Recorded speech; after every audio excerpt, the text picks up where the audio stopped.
Je vous salue mes bien-aimés. J'aimerais vous parler aujourd'hui autour d'un attitrement, l'unité de l'Église. C'est quoi tout d'abord l'unité de l'Église?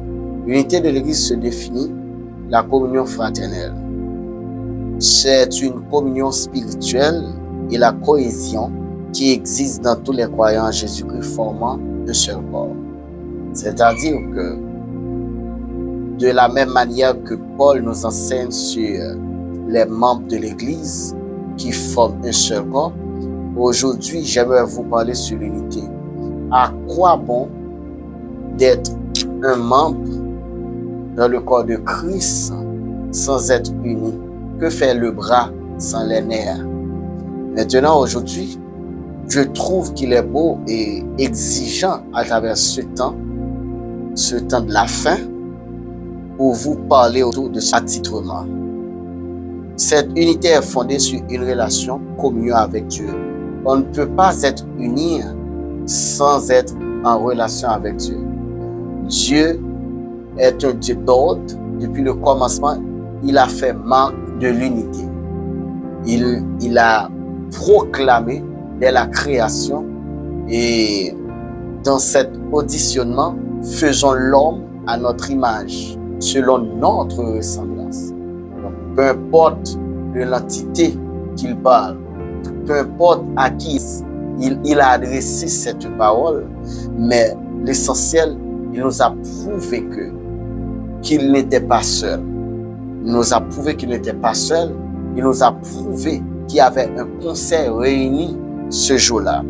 Donc, c'est pourquoi j'aimerais vous parler autour de ce thème. Premièrement, remarque, dans l'unité, il faut remarquer que l'unité n'est pas une option, mais une réalité voulue par Dieu pour l'ensemble des croyants.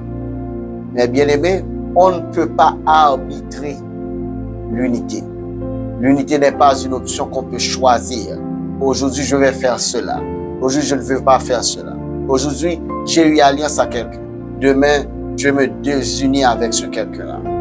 Non, ce n'est pas la pensée de Christ. C'est pourquoi il a porté le ministère qui est au-dessus de tout ministère, le ministère de la réconciliation. Mais bien aimé, Paul a dit dans Éphésiens chapitre 4, versets 3 et 4, « Vous efforçant de conserver l'unité de l'esprit par le lien de la paix, il y a un seul corps et un seul esprit.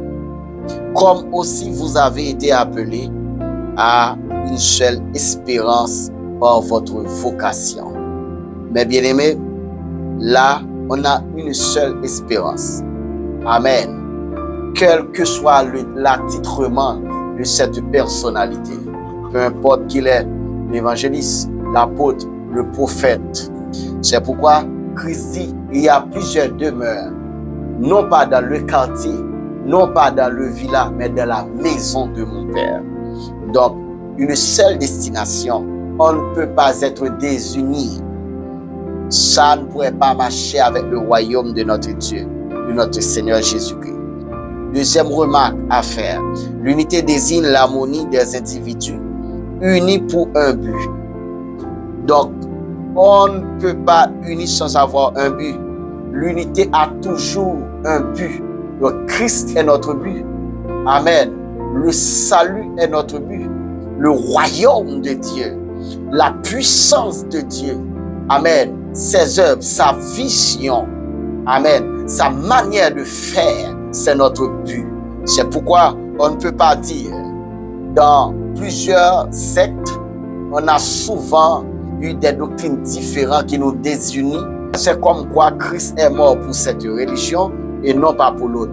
Christ est mort pour ce secte, non pas pour l'autre. Mais ça apporte beaucoup de divisions, ça apporte l'orgueil, etc. Maintenant, j'aimerais vous aborder en ce sujet que l'unité est l'ultime but de notre Seigneur Jésus. Il a porté en lui le ministère de la réconciliation. Non pas seulement un ministère, mais c'est aussi un mystère. Donc, pour réconcilier avec quelqu'un, il faut oublier le soi, il faut oublier le moi.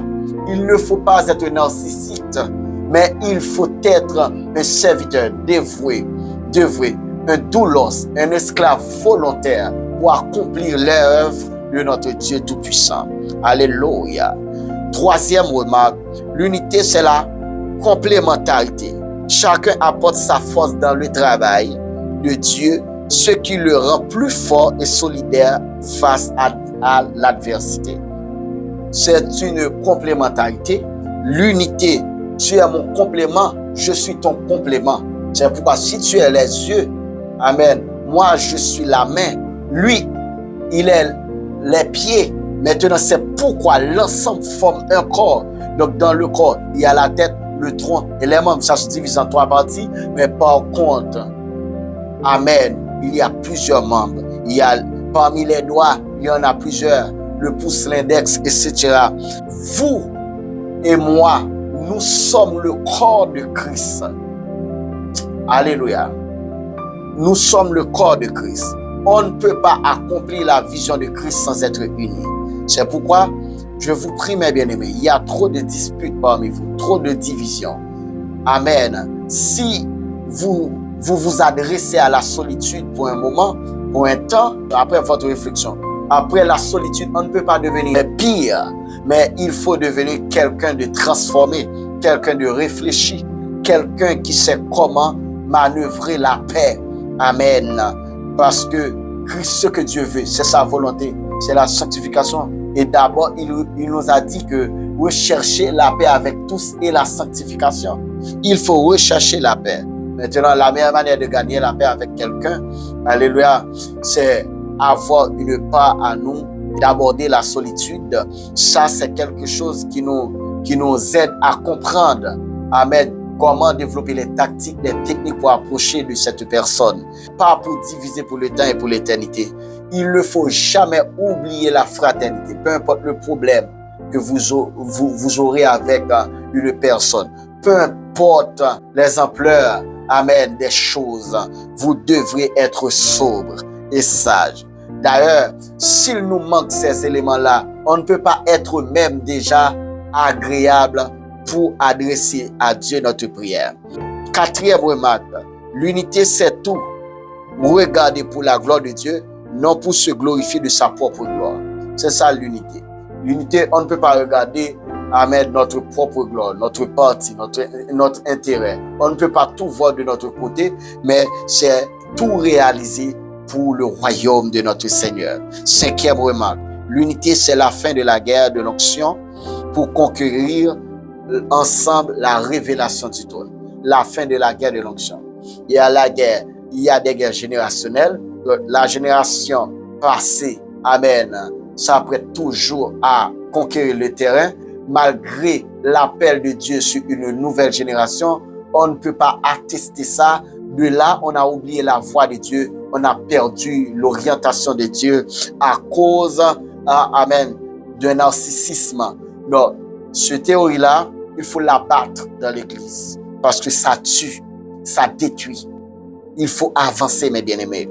Sixième remarque, l'unité dans l'église est un fondamental de la foi chrétienne basé sur l'amour, le respect. Je vais vous dire ceci. Si quelqu'un ne vous respecte pas, ça n'en vaut pas la peine. Ça n'en vaut pas la chandelle. Arrête-toi. Arrête-toi. Aborde la solitude. C'est d'abord à travers des disputes qu'on découvre si quelqu'un vous respecte ou non. Comment il aborde le sujet. Les mots qu'il utilise envers toi. Maintenant, si cela ne vous convient pas, alléluia, il fallait faire un retrait, surtout avec cette personne, juste pour conserver l'unité, mais sans lui blesser en retour. C'est important. Maintenant, j'aimerais vous donner 4 options sur la puissance de l'unité dans l'Église. Premier acte déclencheur de la puissance de l'unité de l'Église. L'unité fait propager la gloire de Dieu. Deuxième acte déclencheur, l'unité transforme une Église, un peuple ou une nation pour Dieu. Troisième acte déclencheur, par cette unité, nous aurons la victoire avant la bataille. Quatrième acte déclencheur, l'unité, c'est vaincre ensemble l'empire ténébreux. Et j'aimerais vous donner ensuite 4 ennemis de l'unité. Premier ennemi de l'unité, c'est l'orgueil. Deuxième, c'est la rébellion. Troisième, c'est le mensonge. Quatrième, ce sont les conflits. Maintenant, si vous vous mentez à votre frère, cela ne va pas durer votre relation. Amen. Si vous êtes orgueilleux, si vous ne respectez pas la position de celui d'autrui, alléluia, l'unité ne pourrait pas s'établir. La rébellion, on ne peut pas avoir de l'unité à cause de ça. Les conflits, les disputes, les gains d'intérêt, cela brise les membres de l'Église. Si la tête qui est Jésus n'a pas un corps, alléluia, il ne pourrait survivre. L'Église n'est pas une question des hommes. L'Église est une question de Jésus-Christ et l'Église. Maintenant, nous tous, nous formons un seul corps. Applique l'option de l'unité et vous verrez ce que Dieu va faire, va accomplir à travers vous. Que le Seigneur vous bénisse abondamment. Ciao.